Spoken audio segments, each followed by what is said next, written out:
ability. I've been counting all these coins on my account, and it's having a hard. He's gonna need a fucking perfect ability to count all this cash that I'm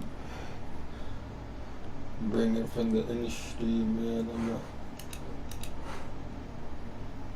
a motherfucking mystery fucking van. I've been going harder than a mystery. Fucking plan. I've been going harder than a mystery.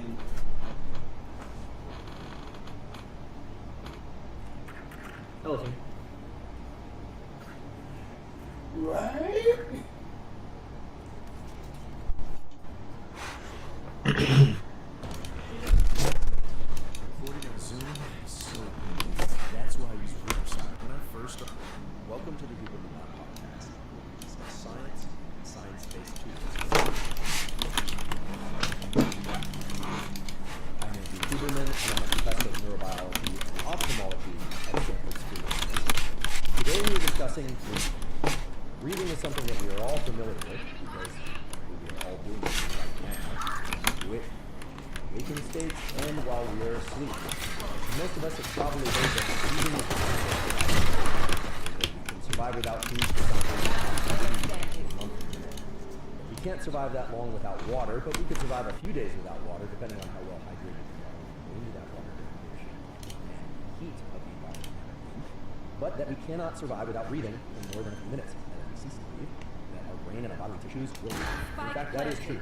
However, despite everybody's knowledge that breathing is essential to life, I don't think that most people realize just how important how we breathe is to our quality of life. And that includes our mental health, our physical health, and what we call performance. That is our ability to tap into skills and physical embodiment in ways that we would not be able to otherwise if we are not breathing correctly. So today we are going to talk about what it is to breathe correctly to create our rest, sleep, in order to reduce our levels of stress, in order to wake up, and many others, including how to talk to them. This is one of the most critical topics of mental health. Today I will teach you one method that is actually linked to science. No, it does not involve drinking a glass of water backwards, not inside of a cup, or holding your breath in any kind of esoteric way. It actually relates to the neural mechanisms that is the brain body connection that cause the hiccup, spasm,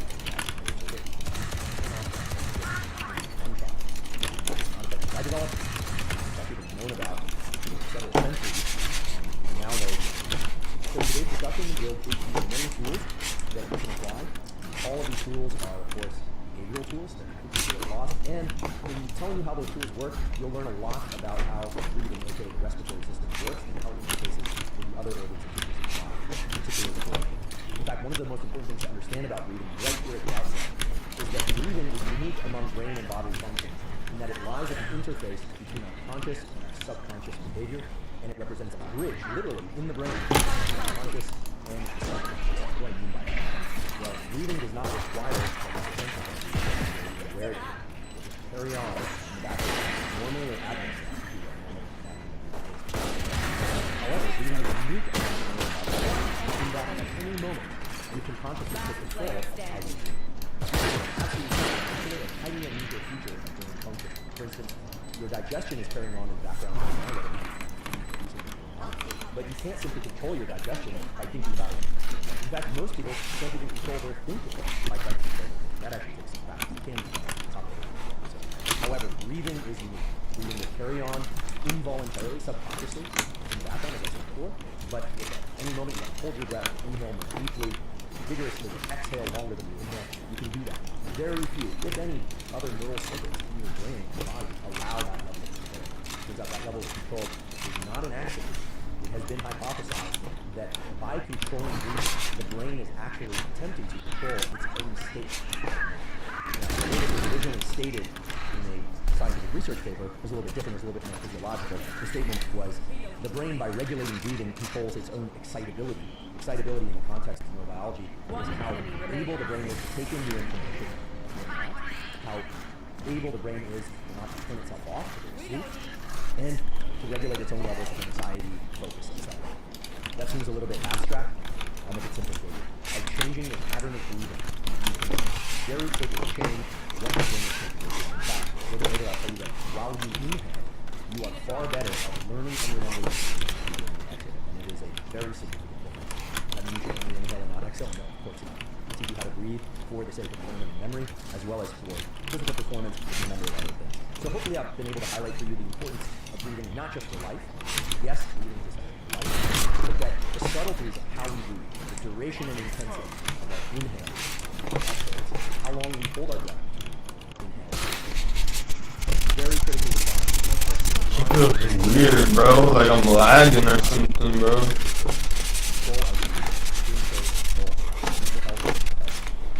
Before we begin, I'd like to emphasize that this podcast is separate from our teaching and research goals and statements. It is, however, part of my desire and effort to bring zero cost to consumer information about science and scientific tools to open the public. In keeping with that theme, I'd like to thank the sponsors of today's Bro, like what am I playing?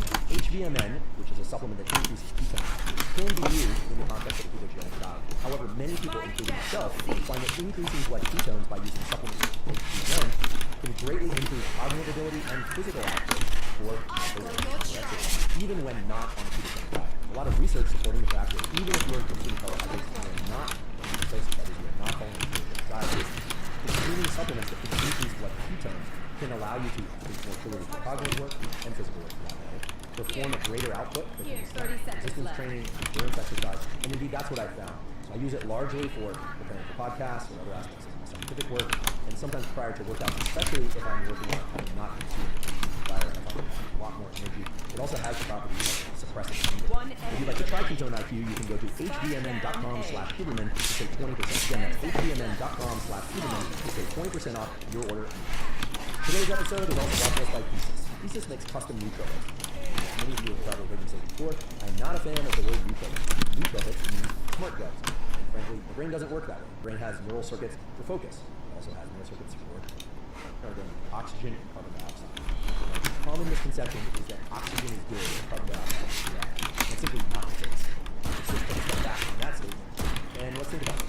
When we breathe in, we are largely breathing in air in order to create oxygen. And we can just stop right there and say, why do we breathe at all? Why can't we just get oxygen from the air around us? Well, it's because oxygen can't diffuse through our skin into the deeper cells of our body. Other single cell and very simple organisms can actually bring oxygen into the system without them. But we have to breathe in order to bring oxygen to the cells that reside deep in our body. In particular, our brain cells, which are metabolic gas.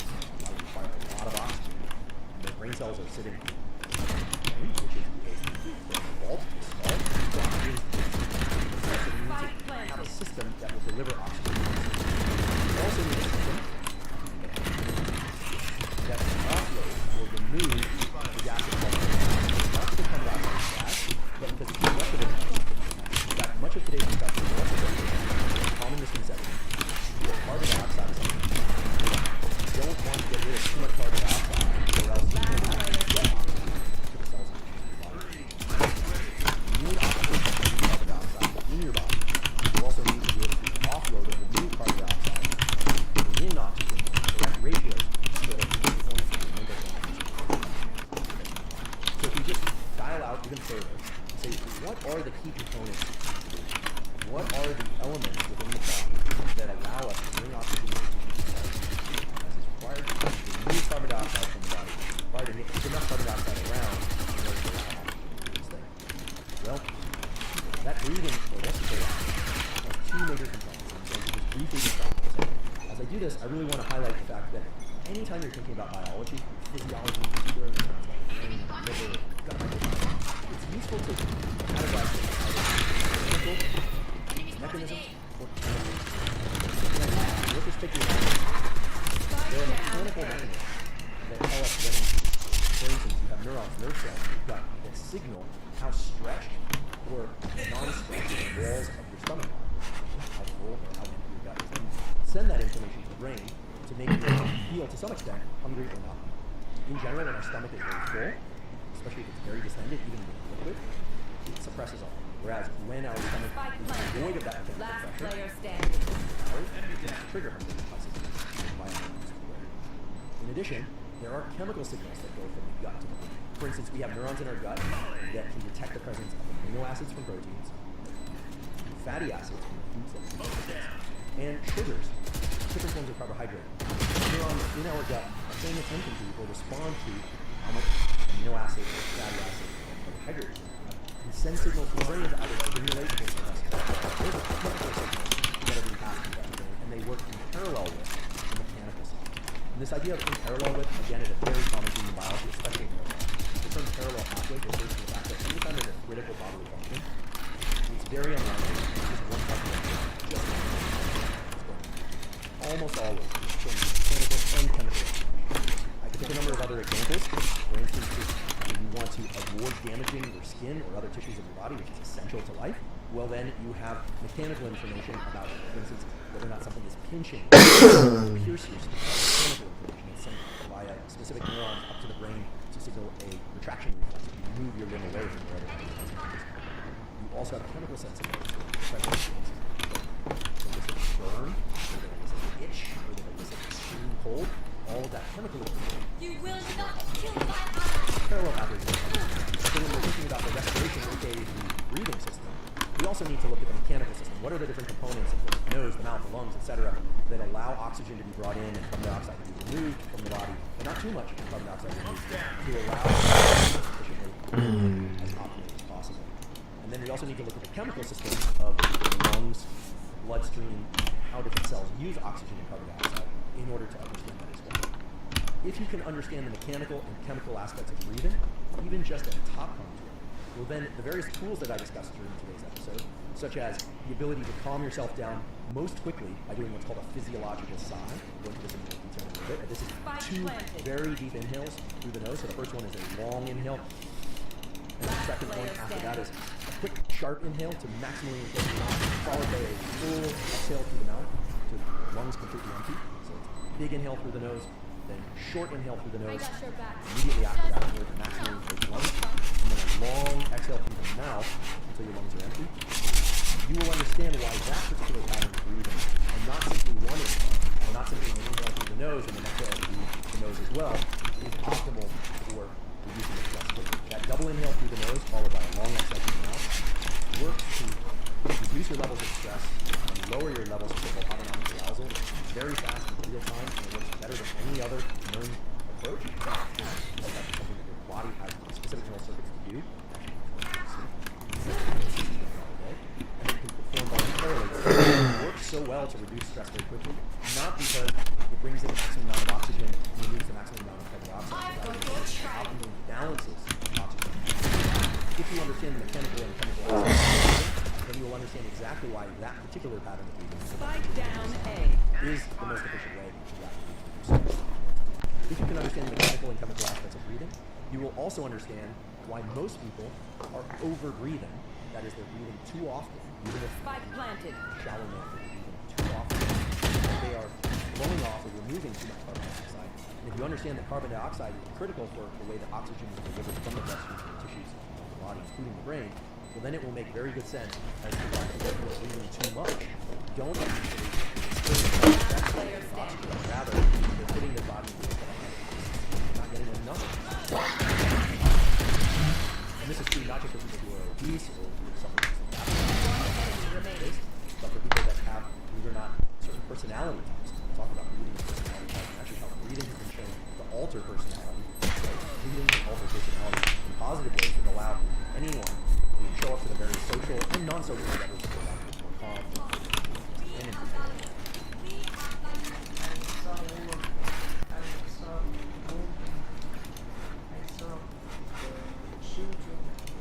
Okay, so let's talk about the mechanical components. It's really quite simple. You've got your nose, obviously, and you've got your mouth. A little bit later, we'll talk about the incredible advantages of being a nasal breather most of the time, but also the incredible advantages of using your mouth to breathe both inhales and exhales during particular types of breathing. But in the meantime, the only two ways to bring air into your system are through your nose and through your mouth. We also have the larynx, which is a rigid tissue or pipe that brings the air from the nose and mouth down to the lungs. Now, the word rigid is really important because what we will soon learn is that your lungs basically act like lungs. You sort of know this already, but these are two big bags, basically, that can fill with air or that can squeeze air out. Now, what most people don't realize is that the lungs are not just two big bags of air. Your lungs are actually these big bags of air that inside of them have hundreds of millions of little sacs that are called alveoli. And by having those hundreds of millions of little sacs, you increase the surface area. Player And standing. by increasing the surface area, you allow more oxygen to pass from the air than if you didn't have those sacs. And you allow more carbon dioxide to move from the bloodstream into those sacs of the lungs, and then you exhale the carbon dioxide. Okay, so those little sacs we call alveoli of the lungs are an important part of the mechanical aspect of breathing. We'll get to a little bit later. So at a first pass, the mechanical aspects of breathing are really straightforward. Right? The nose, breathing out, down through the larynx, up through the lungs, the rigid pipe. The lungs are not rigid. They can expand and they can contract like a pump to bring in air or to expel air. Keep in mind that the lungs do not have any muscles themselves. So you need muscles that can either squeeze the lungs or that will allow the lungs to expand. There are two general groups of muscles that do that. They are the diaphragm and the so-called intercostal muscles. The diaphragm is a thin muscle that sits below the lungs and above the liver. And when we inhale, provided that we are using what's called diaphragmatic breathing, that diaphragm contracts, and when it contracts, it moves down to allow more space for the lungs to inflate.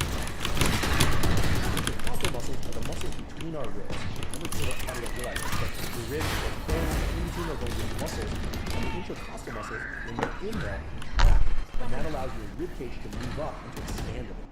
I think, again, people probably don't realize that your ribs are not fixed in place. They can actually get further and closer apart from one another.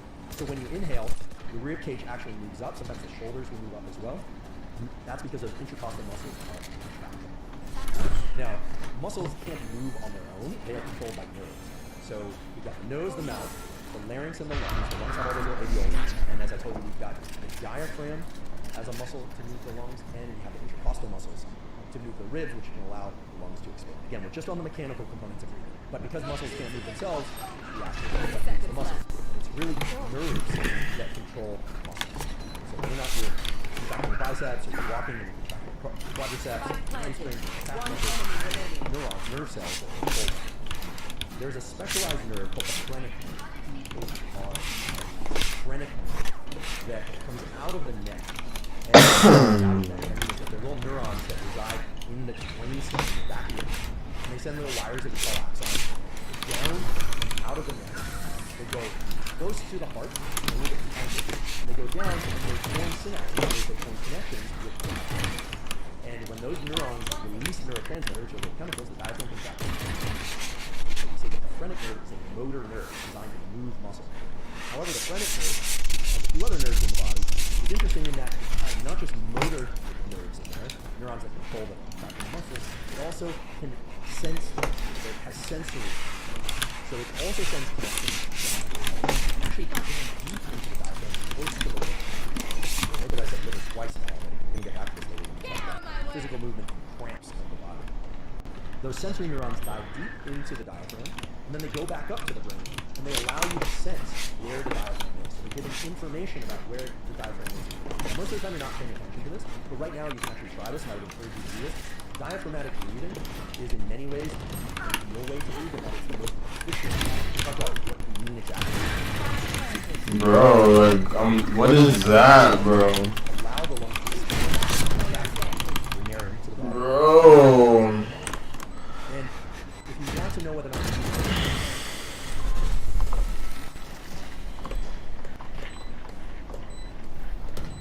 Last round before the switch.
diaphragmatic breathing, it's very simple.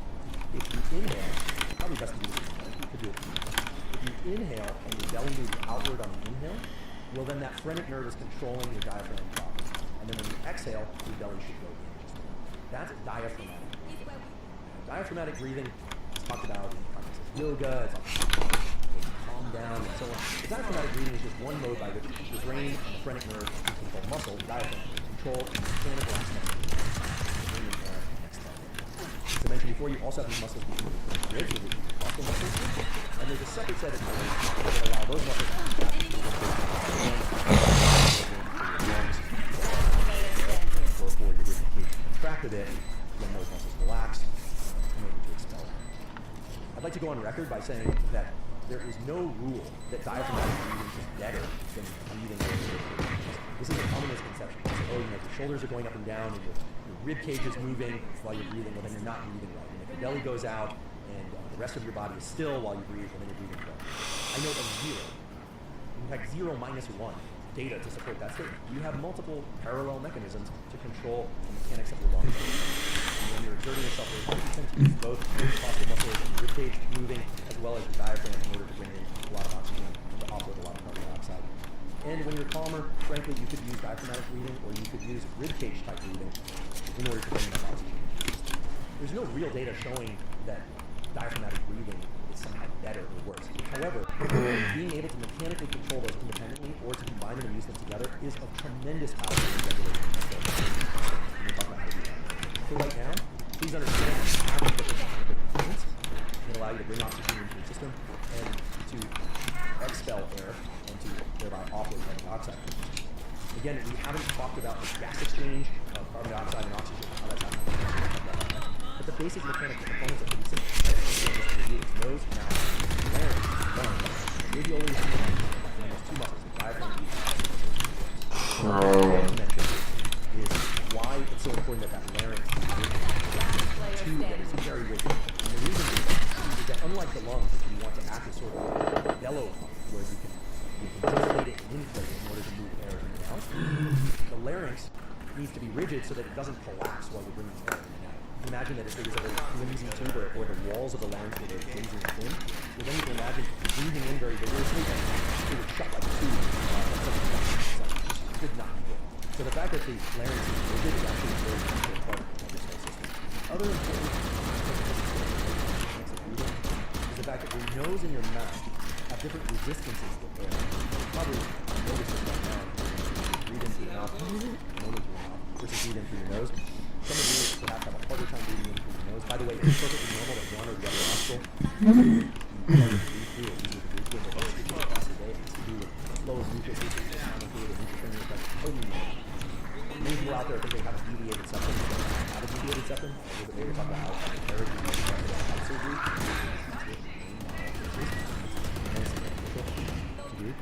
But what we know is that breathing in through the nose is a little bit harder than it's supposed to be. However, because it's a little bit harder, because there's more resistance, you're actually able to draw more force into the breathing apparatus and actually bring more air into your lungs. So you can try this right now. Try breathing in through your mouth to maximally inflate your lungs. Diaphragmatic, just for sake. In other words, try breathing through your mouth, and as you do that, have your belly expand and maximally inflate. I'll do it right now. Together.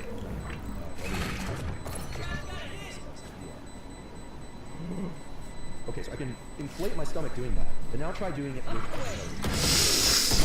Your nose, you're going to feel more resistance, but you'll notice that you can inflate it quite a bit further. And you'll feel your entire cavity, your belly and your lower back, so fill with some pressure. So the increased resistance actually allows you to draw more air into the system. This turns out to be very important, and it also wipes away a common misconception, which is if you're somebody who has challenges breathing in through your nose, but somehow you can avoid it. Actually, like the opposite is true. If you're further so that you have challenges breathing in through your nose, chances are that the increased resistance of breathing in through your nose, provided it's not too good, is going to allow you to this will turn out to be useful later when you explore different techniques, for instance, not just to calm down quickly, but to elevate your energy quickly, to remove panic from exercise, and a number of other things that breathing can do.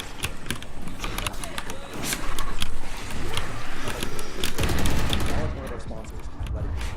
Athletic Greens alcohol-free green water is a vitamin mineral probiotic that covers all of your foundational nutrition needs.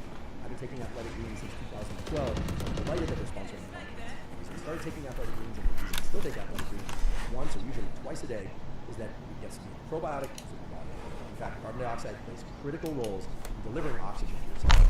Without carbon dioxide, you're not going to get enough oxygen to the cells and tissues of your body. That said, if carbon dioxide levels are too high, that is very problematic. In fact, one of the ways that one can reliably induce PAN in anybody is to have them breathe air that contains too much carbon dioxide. So much so, people that lack a so-called amygdala, you've probably heard of the amygdala, this is a brain area that's associated with fear, even in people who completely lack amygdalas on both sides of the brain, because they were removed, seizures there, and therefore those people are completely unafraid of things that they ought to be afraid of, like heights, poisonous snakes, any number of different things, dangerous to humans. Well, if those people breathe an excess amount of carbon dioxide, they immediately have a What that tells us is that, again, there are parallel mechanisms, there's redundancy in the system to protect ourselves from having too much carbon dioxide. So we need enough carbon dioxide and enough oxygen, and not too much. The way that's accomplished is that, of course, we breathe in air, and we call the alveoli of the lungs, those little sacs. Oxygen can actually move from the air into those little sacs, and then from those little sacs into the vasculature. The vasculature are the capillaries, the veins, and the arteries. Because the walls of those alveoli are actually in there, and then tons of little capillaries that go into them all over. So this is amazing, right? It's literally passing from inside of these little sacs and arteries from the air into the bloodstream, and then that oxygen gets bound up by proteins in the blood, including hemoglobin, and hemoglobin then delivers oxygen to the various cells and tissues.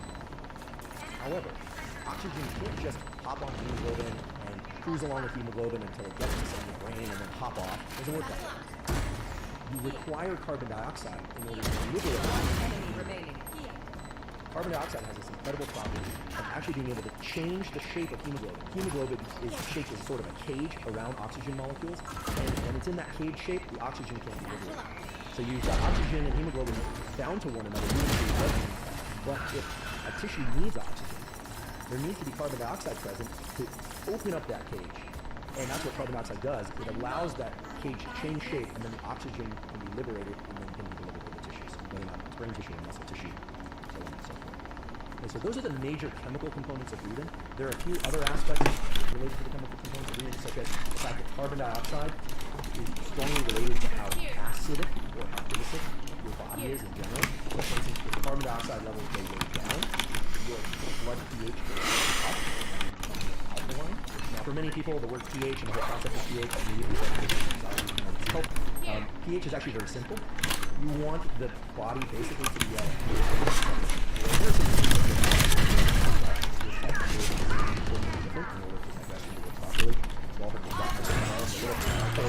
provided you have enough of them and they allow your brain body to function optimally, immune system, hormone system, brain, etc. Well, in the gut, you want the pH sometimes to be slightly more acidic, because when it's more acidic, the microbiome far more than it can be.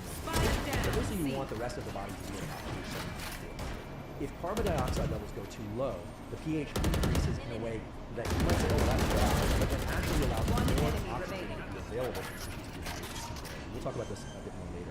So I'm losing energy, just hang in there, because we're almost done in the chemistry of breathing, then we can get into the tools to clean up any misunderstandings.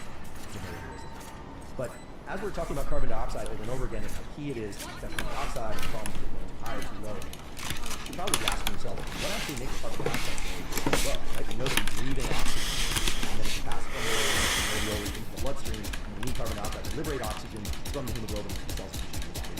And we know that when we exhale, carbon dioxide is actually taken from the bloodstream back into the alveoli, and then when we exhale, expelled. So the way I just described all that, inhale, exhale, expel carbon dioxide, pretty straightforward, right? It is. And it also tells you that were you to exhale a lot more, or a lot more, you would exhale, you hyperventilate. Of course, you are inhaling, but you are also exhaling. So you are, of course, bringing more air and oxygen. You're also removing more carbon dioxide. carbon dioxide regulates brain state. Whoa.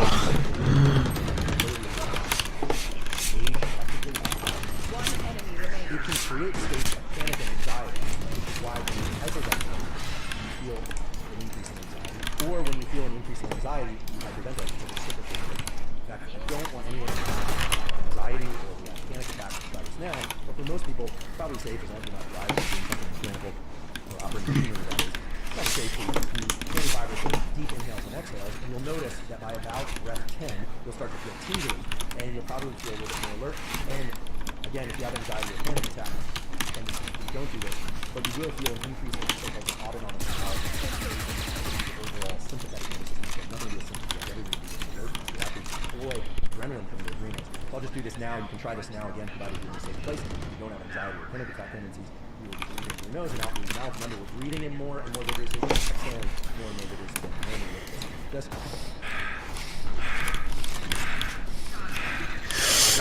breath 8 or 9 or 10, you'll notice your body starts to up. That is the other thing, mainly the reason adrenaline from your adrenals.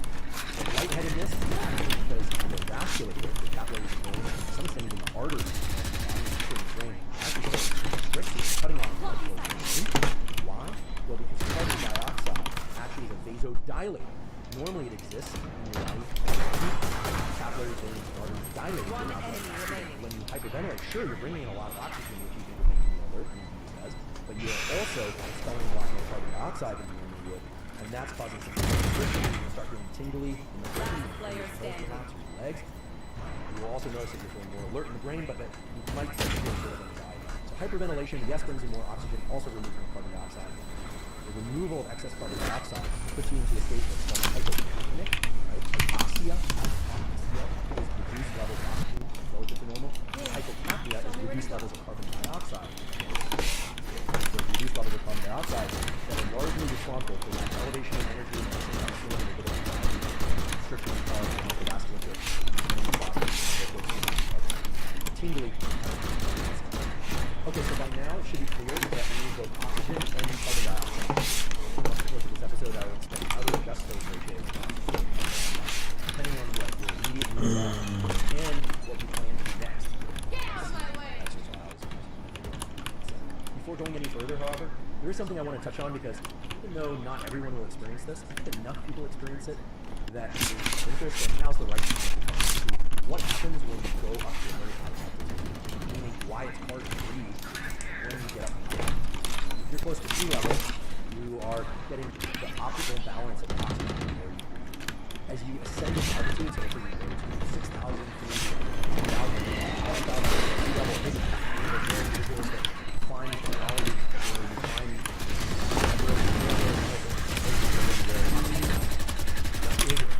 that you need an oxygen mask at a very high altitude skydiving.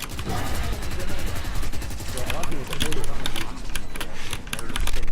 Well, the better way to think about it is that remember when we were talking about the physical aspect of breathing, don't really breathe themselves, but the muscles and diaphragm. Well, a lot of the reason why your lungs can fill so readily with air is that when you don't have much air in your lungs, there's very low air pressure in your lungs relative to outside. Okay? So what you mean then is you're going to open up your mouth or your nose, breathe in, breathe in through your mouth. What's going to happen is air is going to move from high pressure to low pressure. It's very easy to fill your lungs. Even though you need those muscles to move the various things around that allow your lungs to fill, the air is going to go from high pressure to low pressure. So, those are just big inhale. And then when you exhale, right, you're basically taking the lungs from a state in which the lungs are high, and you protect your lungs are full, higher than the air outside the tree.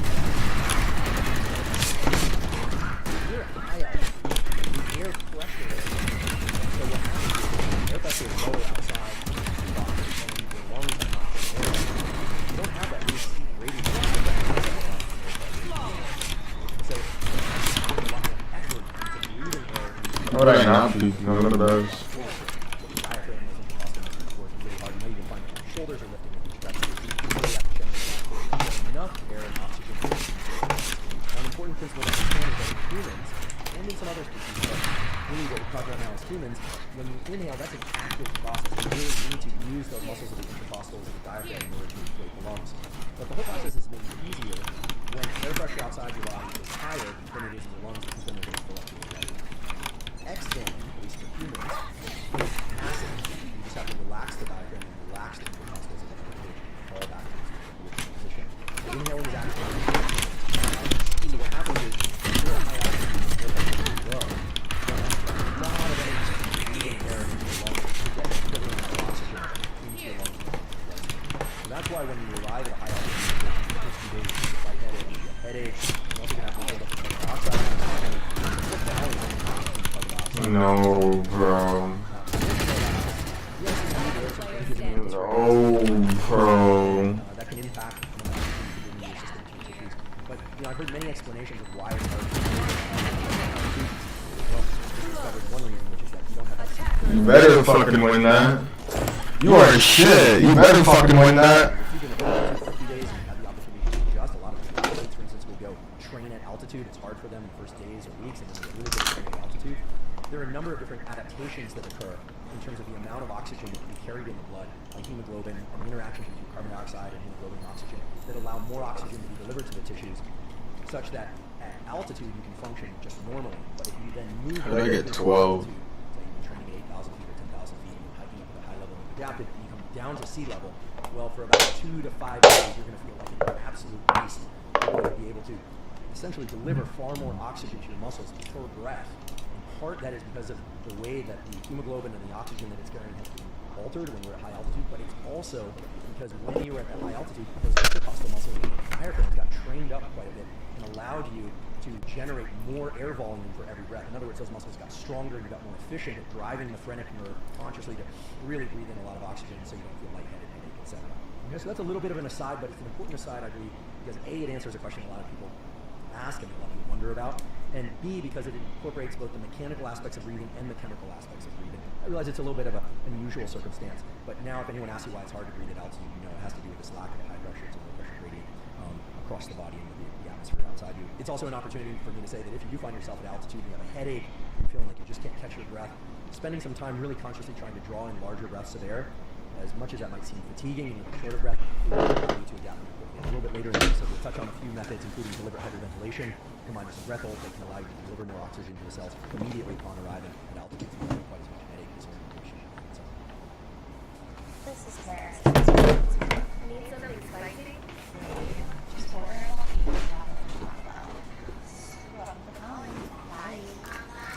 Need even more spice? The volcano man was back and talked about. So leaving breathing at altitude aside, let's all come back down to some conception. We can ask ourselves, Fucking stole what is me, healthy bro. breathing? That's so bad. And the first place we want to tackle this is within the context of sleep. So when we go to sleep at night, we continue to breathe. Shit has like everything doing it, bro. However, there is a large fraction of the Shit population has. that underbreathes during sleep. They're not taking deep enough or Maybe frequently I enough, borrowed this. and therefore they are Maybe there's some kind to do this to me. they become hypoxic.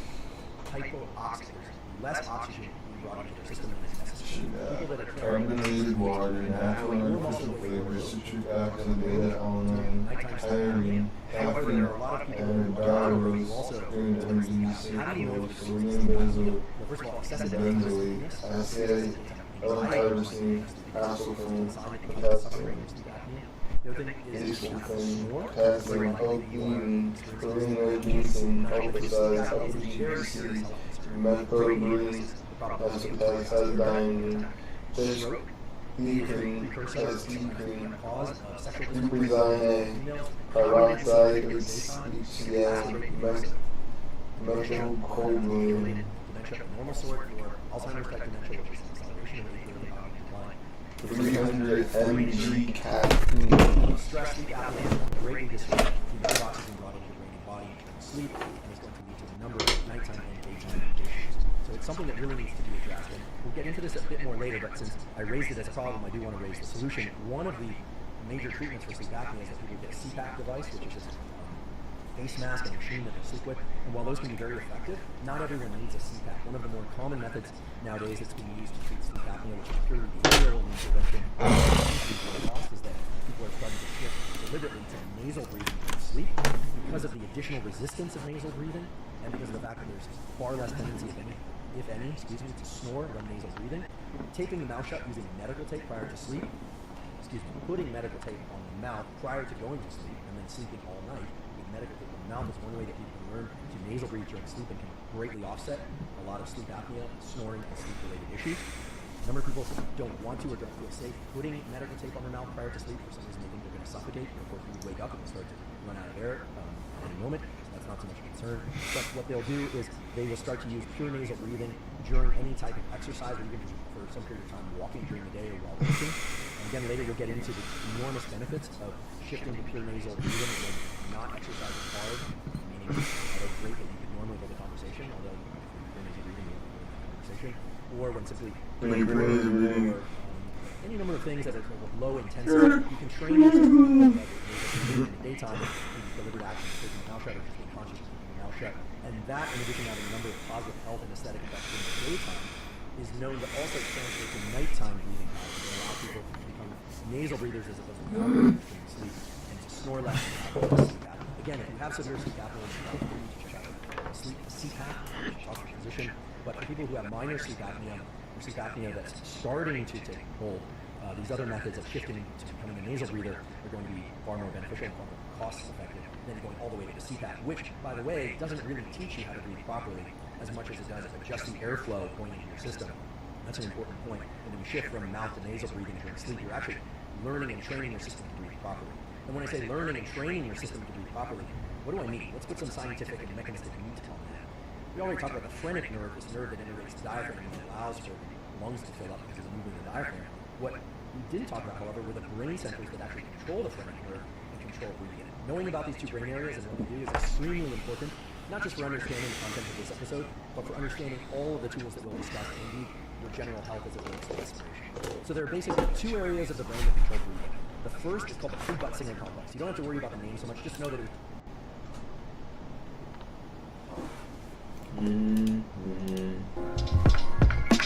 Talking about breathing, I'm talking about breathing, and I'm living, and I'm breathing, and the shit that I be seeing with these eyes open, eyes closed, and the vision still vivid. Oh shit, I just hit a kill switch in the motherfucking dojo, in the mix with the motherfucking kicks. Drums, snares, I don't care. I'm like life fair, make it what you want it. I've been going on a dare, and life is too fair. I've been moving like the tooth fair. Yeah, cause you know I'm trying to go on the beat, man. It's not like lateral passes. Got my homies back like lateral passes. Ballin' on the beat, yeah.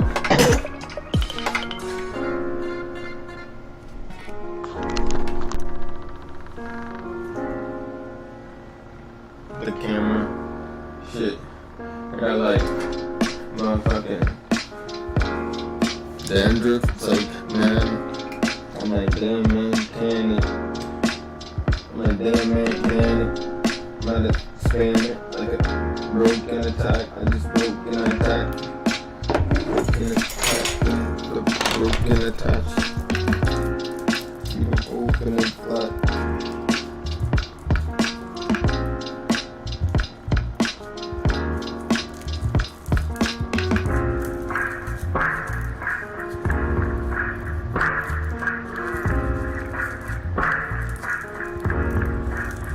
Negative thoughts, I walk through the day. Oh shit, my mind is a gift. I forget to play. More positive. I've been moving like a motherfucking robbing kid. Yeah, I be robbing shit, copping it, lick, tripping. What is that? What are you bitching? I remember I'm the greatest, ain't no kidding. On the beat, I'm a magician, and my words a little bit absurd. I just lost me like a costume.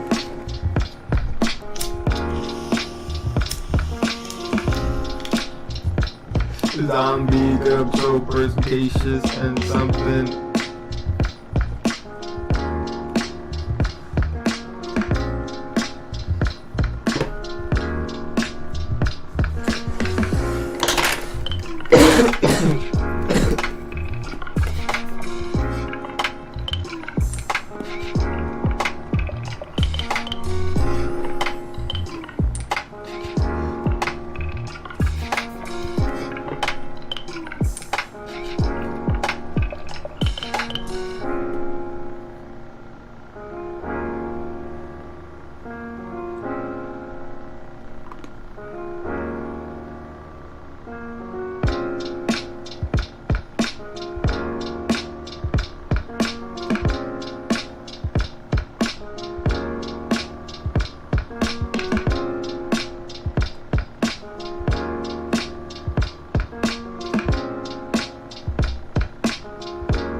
babysitter.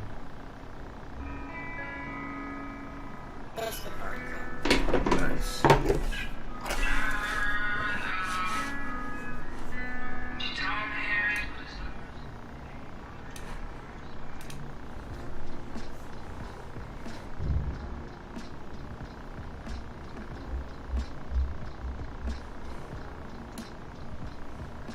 Like, I'm not attached to it, I just hit it quick, then I'm dipping, like, damn, what happened to him? Damn, I'm just moving dapper, clapper, then I move on like a motherfucking coupon. One usage, yeah, you know, I'm not Cupid, but my aim is, oh damn, did I say it? What was on my mind now? You think I'm insane, bitch? Give me the head, not a headache. I be moving like a motherfucking medic. Wait, I'm just quaking the beat. I don't give a fuck. I don't give a fuck. Lately, I've been moving like I'm some shady. I'm not shady. I don't give a fuck if you hate me. You can never replace me. I be moving like a motherfucking came from the 80s, the 70s, 60s, 50s, 40s. I'm timeless. I'm moving like a motherfucking dog on a motherfucking leprechaun as my sidekick. Sidekick.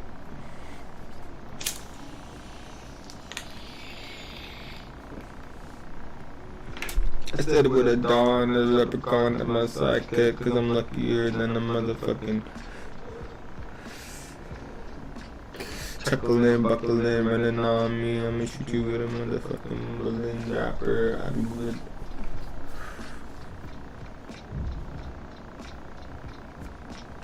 Skating, instigating, yeah, but I'm blinking.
She told me to reach for the stars. And then the mirage started. Yeah, I'm super wild hard.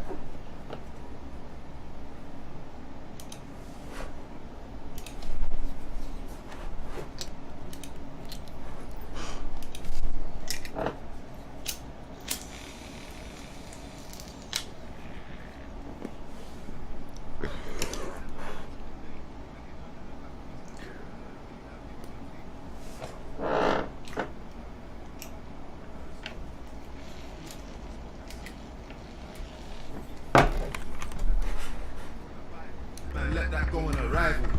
That man just landed. If you heard I'm doing an X, I'm exporting or a man's expanding. Experiencing.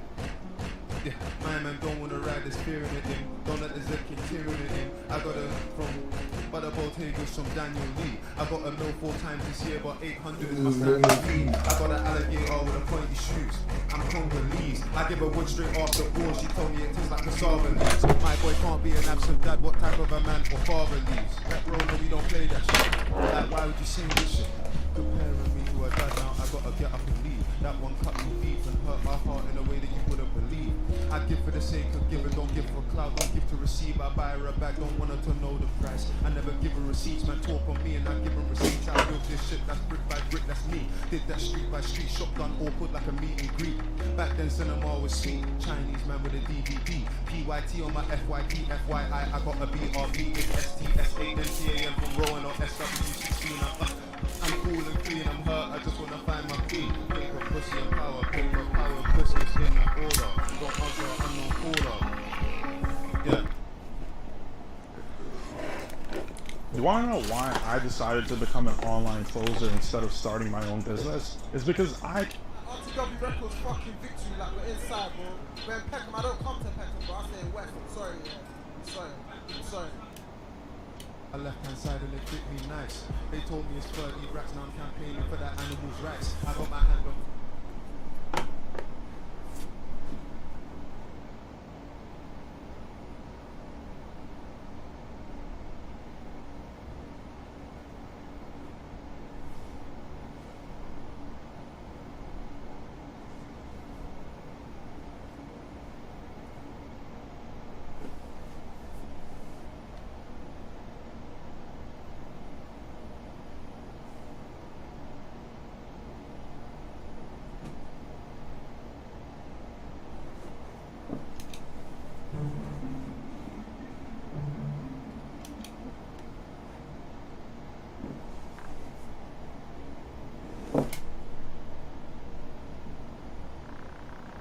Choose your agent.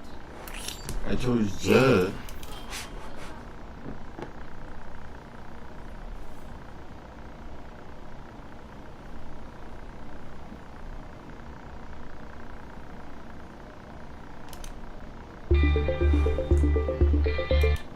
It's one thing that we did over at BT. It's something we also, I think, to some extent had over at Nationwide when I worked on some programs, is that we didn't have a finance person sitting in there. So the business casing was quite tricky because we had mainly developers.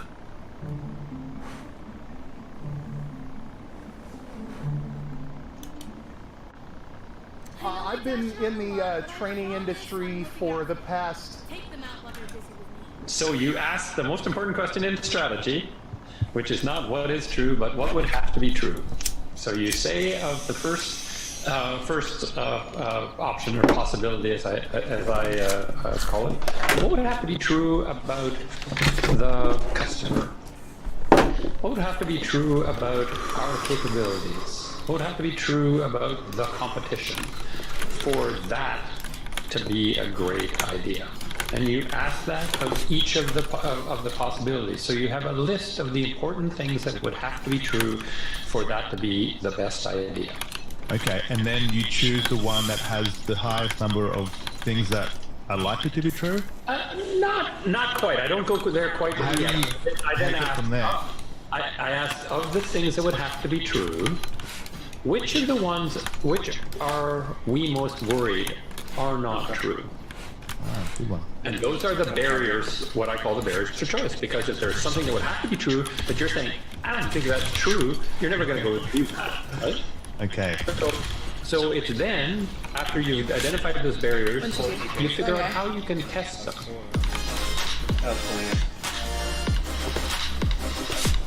Today we're talking with Roger Martin, Bright strategy advisor, and in 2017 was named the #1 management thinker in the world. He's former dean and institute director of the Martin Prosperity Institute at the Rotman School of Management at the University of Toronto in Canada. He's a trusted strategy advisor to the CEOs of companies worldwide, including Procter & Gamble, Lego, and Ford. And he's the author of 12 books, including Playing to Win: How Strategy Really Works. No, I do not. Today we'll be talking about how to develop a strategy that wins in competitive markets. And just quickly before we get started, make sure to go ahead and hit that subscribe button so that you get the latest episodes as soon as they're released. Oh, I Now, didn't let's have get all. into it. Hey Roger, and welcome. Hey, it's great to be with you. Thank Yeah, you. I'm excited about this chat because it's all about strategy, which I would say is arguably the most misunderstood area in the world when it comes to business. So let's just get straight into it by defining strategy. How do you define strategy? Sure. I define it as choices, making choices to do some things and not others. And I see it as an integrated set of choices that define where you're going to play and how you're going to win where you've chosen to play. Why it's misunderstood, I think, is it's become very much an exercise in planning. And strategy and planning are two different things. Right? You can plan to do a lot of things, and you can have very detailed plans to do a lot of things, and you can do all of those things, and it still won't end up being a winning strategy. And in my view, because planning is something you can be certain that you do right. As long as you're like dutiful and thorough, you'll have a plan. But to have a strategy that wins requires creativity. It requires trying to create a future that is better than the present, and that is not an easily doable thing. And so most people, most of the time, default to planning, and so there's very little great strategy done in the world. And this is a big one, right? Because it is to choose like where to play. That's a big one, and how to win. Yeah, so it's those two things, right? And that's the very hard strategy. But what's interesting about strategy is that it assumes a competitor, right?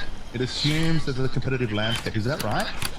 No. I mean, many entrepreneurs create kind of a new where to play, and they win by being the only player on that field. So that sometimes happens. Now that's accidental, though, right? That's accidental. They accidentally found a place where they could win.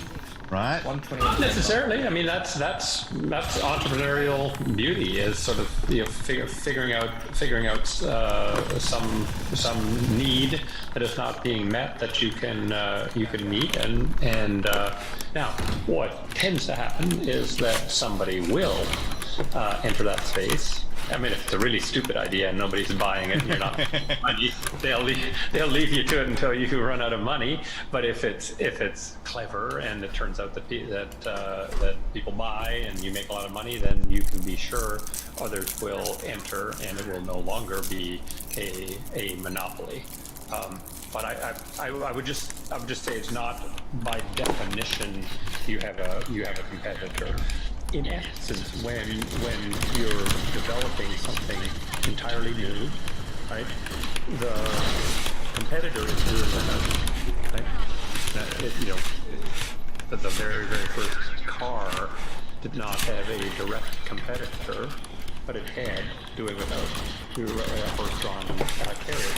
And what you had to do is convince consumers to forego the current product, the current offering, and go with this entirely new thing, which is a challenge, a slightly different challenge than saying my car is better than your car, but it still requires you to have a value proposition for the user that causes them to choose it rather than something else. So the where to play is the market segment, and the how to win is how you're going to put all the resources together to focus on that segment. Is that the best way to think about it? Absolutely. Though there are many sort of attributes used to that market segment, right? You would say it's this kind of consumer, high-end or low-end consumers. You could say it's Australian consumers or American consumers. You could also say your where to play is what stage of the, if you will, the value system you're in. Are you going to be in the downstream part? So you're going to produce and market and distribute, or maybe you're going to produce and sell through a different distribution channel, or maybe you're going to backward integrate into the raw materials. So there are a bunch of different kind of where choices that get into it. But your idea of a segment is not at all bad description. And I'm making it where on the playing field, the entire possible playing field, are you going to plop yourself down and say, that is where I'm going to concentrate my effort. And we're going to get into all these parts, and I'm going to ask questions that may seem simple, but that's just how I work. But I like to just constantly check, is it like this, is it like that? And if it's not, I'm not upset if you say no. It's not like that, okay? Well, when it comes to strategy, getting specific like this is important because it's, again, as you said, it's misunderstood and done poorly generally. Yeah, and so you talked before about strategy and planning, and I read in one of your posts on your 20-part series on Medium, which is highly recommended to anyone. Just it's 25. 25 now, 25. Well, it was 20 parts and then it was 25. Excellent stuff. Sorry? It's once a week, so as of Monday it'll be 26. Okay, it's once a week. Well, that's going to be the 13th book. You talked about there's a confusion between strategy and planning, and when people want to create a strategy, but it's a plan, they call it a strategic plan. Can you just kind of unpack that quickly? Because I know this should be happening everywhere. Yes. Yes, well, I mean, there's a general view that strategy is some kind of a cool thing, and so it's often used as a modifier to make something sound cool, right? Strategic sourcing, strategic procurement, and so planning sounds kind of boring, so call it strategic plan. And again, as I say in the piece you referred to, strategy and planning are complements, not substitutes. They're treated as substitutes. As long as we have a plan that explains the stuff we're going to do, we're going to call that our strategic plan.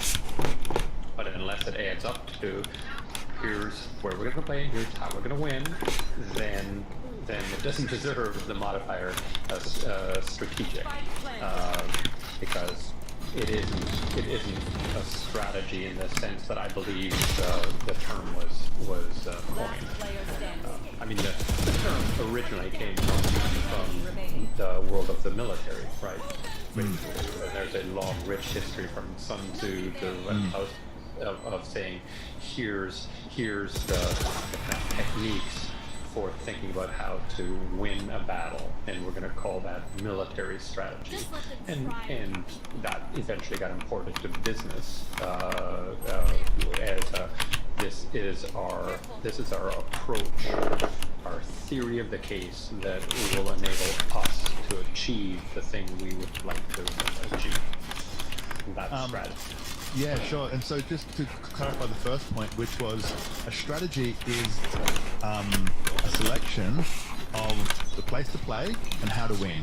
Yeah, so that's the first part. A plan is the list of things to do in sequential order to achieve something. And sometimes the confusion is just creating a list of things to do in sequential order. It does not mean it's a strategy, because you haven't chosen the place to play and how to win in that specific area.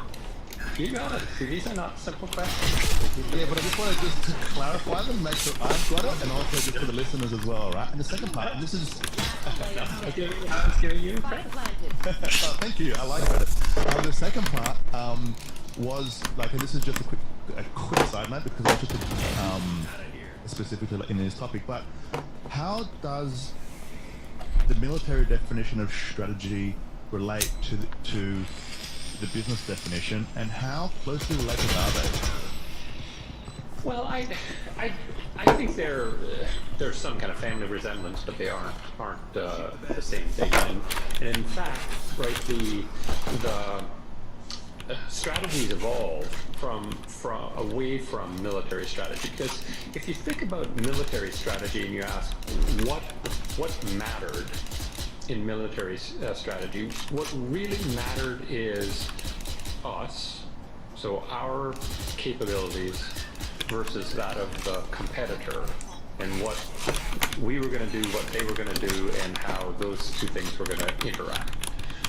Now, there's a consumer, if you will, in the equation, only to the extent that if your military strategy is to respond to an attack on your homeland, then you're just going to assume the consumers would rather have you, the consumers who are the citizens would rather have you repel the invader than not. You don't spend a lot of time thinking, well, do you really want, and what exactly would you like, and how no, just go do it. Or if you are the invading forces because your citizens have in some sense said, well, that's okay if you do that, or we'd like you to do that, or Parliament approved it. So the consumer wasn't, and customer was not very much in the equation. But it was just assumed that you're doing something good for them. And the question was, can you beat the enemy? How do you go about doing that? Overwhelming force? You're going to be clever. You're going to flank them. Whatever. And so, in the world of business, that's how strategy, in many respects, started. With very little concern for the customer, and it was how would you get, in some of the father of modern strategies, Bruce Henderson, the founder of Boston Consulting Group, and his strategy was, you invest ahead of the learning curve, price ahead of the learning curve, below your cost if necessary, to get the dominant scale, so that your costs will always be lower and you will win. Right, that was it. The customer wasn't in that equation kind of at all. It was about you and the competitor and how you were going to get ahead of the competitor. As it evolved, it became more interested in the consumer, the customer, and that's where, in some sense, the where to play, or at least in my version of strategy, the where to play comes. It's like, like in the case of a country, it's sort of for all citizens, you're in the homeland. No, it's for this set of customers. We want to tussle with the competition and then what they need, how can we serve their needs, etc. So it's migrated away from military strategy in that sense. The other thing I would say about military strategy is it's a little more clear that there's a absolute winner and an absolute loser, right, at the end of it. And I see the evolution of business strategy more being I'm going to head over here, and these are my customers that I'm going to serve better than anybody else, and that'll cause you to stay away from those customers because serving them does you no good, because you serve them less well than I do, and so I win. But you go over there and serve those customers, and that's fine with me. I'm not gonna be upset with you. I'm not gonna battle you. So there's a little more in business strategy of many companies succeeding, but in different places and in different ways. Got it. So it's far less adversarial, and there's far less damage at the end of it for one side or for the other, depending on.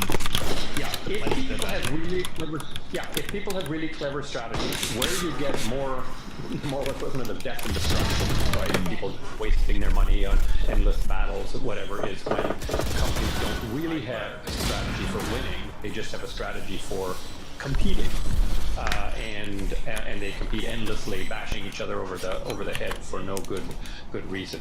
So the best strategy, now, great military strategists would say the best military strategies involve not much death and destruction either, because you cleverly outflank your competitor and they just say, oops, you win, we lose, and it's World War I, where nobody has a decisive, right, and you just line up and keep shooting each other, killing each other for kind of no particularly useful outcome. Yeah, God. I mean, I think this goes to the next part now, which is, you just mentioned it, is how to create a strategy to win. Strategy to win, yeah. and this is now specifically for business again, so let's get back to business. Yes. What do you need to create a winning strategy? Well, I think you need a lot of understanding of the customer so that you can figure out what capabilities you can build that would be hard to replicate to serve those customers in a unique way.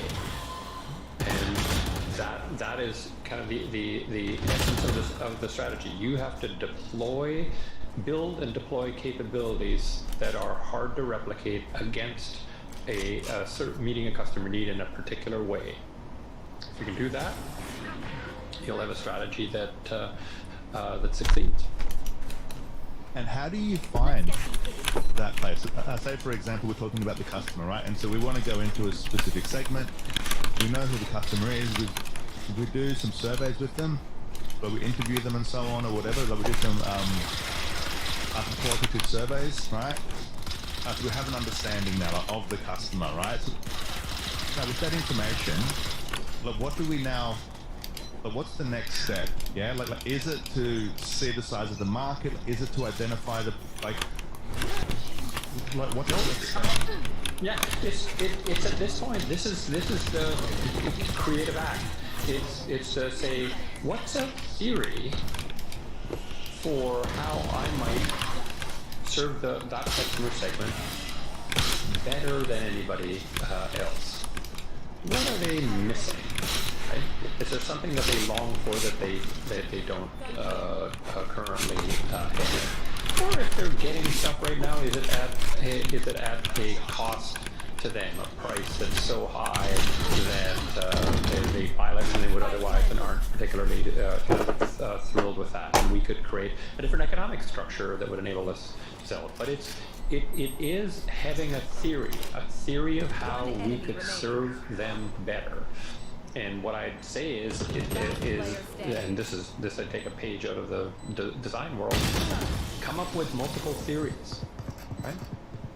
Dream up, get a bunch of people to come up with a variety of theories. Don't just fixate very, very quickly on one, but come up with a number that you can then test out the logic of to say which of these do we think has the best chance of creating a win. With that customer base. So it's not like planning, right? Planning anybody can do. Anybody who's thorough can do it. Strategy requires you to be creative, to be inventive about how you come up with that theory. And so these are the how might we questions. Is that right? Mm-hmm. Yeah. Yes. And so just for the listeners, could you just explain that? Sure. So what I say about strategy is a problem solving tool, and the way you started is to say, well, what's the problem we'd like to solve, and a good way to frame that problem is a how might we, which comes from the world of design, which is to say, well, here's a problem, the customers are experiencing a problem, how might we make that better for the customers? Or perhaps we used to have those customers, absolutely in our pocket. They used to love it. Now they seem to be loving somebody else. That's the problem. How might we regain the kind of the position with the customers that we did before? So you need that sort of motivating question that imagines a better future. That provides, in some sense, the objective function, if you will, so that you can tell whether a theory will actually deliver, has the potential of delivering against your how might we question that would then solve the problem. How many possibilities should a strategist or should a strategy session come up with? Like how many is a good minimum to be thinking about? 3 to 5, I think. Unless you have a minimum of 3, you've probably not thought broadly enough, and there's probably something that you're missing that's good. I think 5 is a good number. Those options are very different. Those 5 options are very different. They have to be completely different, but they can't be similar with a bit of a tweak, right? They need to be different. I prefer them to be significantly different because I think so. Let's imagine you have 5, and then they're go east, go west, go north, go. Yeah. Let's say 4, and I think that as you move through a process of evaluating them and get to the point of, westerly looks good, that vector looks good, I think then you can say, oh, it's a couple degrees kind of northerly or a couple degrees southerly. But if you never had west in the consideration set, you'll never get there. You'll settle for north, south, or east. So that's why I like kind of real variety in terms of really different ways of winning, different ways of solving the problem that you've identified. And you know that they are going to be 5 solid choices if they outline basically where to play and how to win in the same statement. Is that correct? That is correct. That is correct. And it does not have to be the same where to play for each of them. That was my next question, because I was about to ask it, because there could be lots of different options, and often there are. Absolutely. One of the things that I would say identifies kind of great strategy is that there was that kind of flexibility in both the heart of strategy. I call the heart of strategy the where to play, how to win pair of choices. And the worst strategy comes from saying we've decided on our where to play, and now let's see how could we win there, or we've decided on a way to win, where could we play? What that does is sub-optimize. It gets you to what people who talk about optimization theory say is a local peak, right? It's like you get to the top of the tallest mountain in the Himalayas, not Everest. And if you allow the two to vary together so that you can find, this is a where to play that's perfect for our how to win, this is a how to win that's perfect for our where to play, then you get a great strategy. And we're going to go through this process through this call, but I'm just trying to understand this selection criteria, the how might we questions that are linked to where to play and how to win. Now, company could have 5 segments that they could go after, right? And they're going to be smaller segments where their strategy of the where to play and how to win, that would be different per segment. Should they just choose one segment to go after, or can they go after 3, or could they go after all 5 because they're kind of different segments themselves? How do you think about that part? Yeah, no, it depends on whether the how to win is made stronger or weaker by going after all the segments. So if there are some similarities across the segments that allow you to invest in capabilities that can be used to serve all 7, then it may be the smartest possible thing to be in all 7. Whereas if they're all quite different, then chances are it's weakening your how to win play across them. So just to give a concrete example, Procter & Gamble, company I've worked with for kind of a long period of time, big business, and in Australia and in New Zealand, they're in 10 categories, right? From male shaving to female protection products to baby care to hair care to skin care, etc. What is he looking at? They're stronger for it. Why? It's because they tend to go through the same distribution channel. And so you go to your distribution partner and say, hey, here's all the things that we can do for you together. They're all consumer branded goods, and so you'll advertise in the same places, and you can have advertising scale. So there's a number of things that make it sensible for them to be in all of those.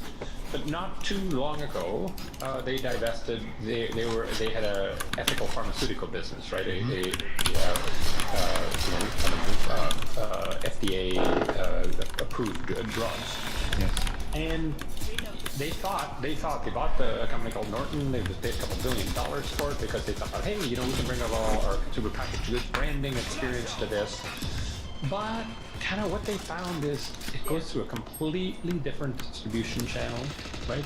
Detailing doctors, don't do that, right? We have to build our own little sales force for our own little company and go against the sales forces of Pfizer and Glaxo and all these giants. And oh, by the way, there's this step in the whole process of getting a drug in front of a customer that involves going through the FDA or the equivalent in Australia and Canada and the EU.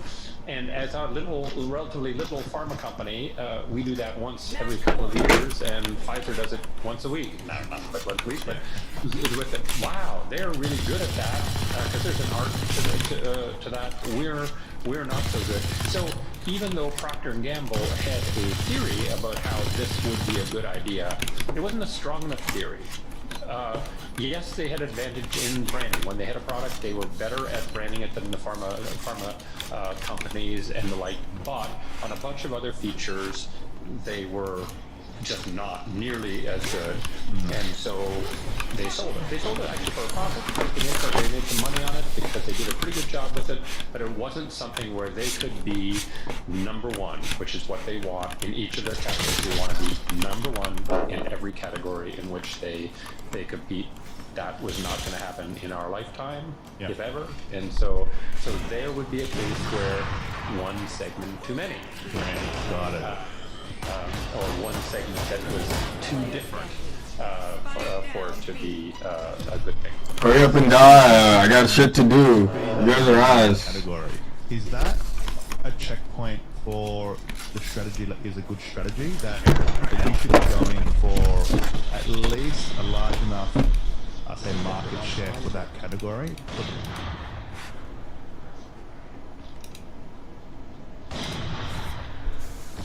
Begins.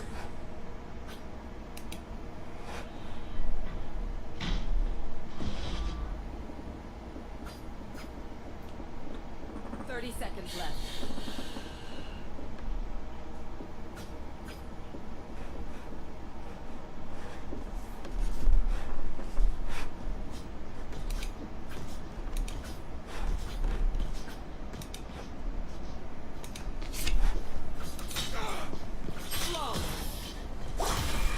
Defenders win.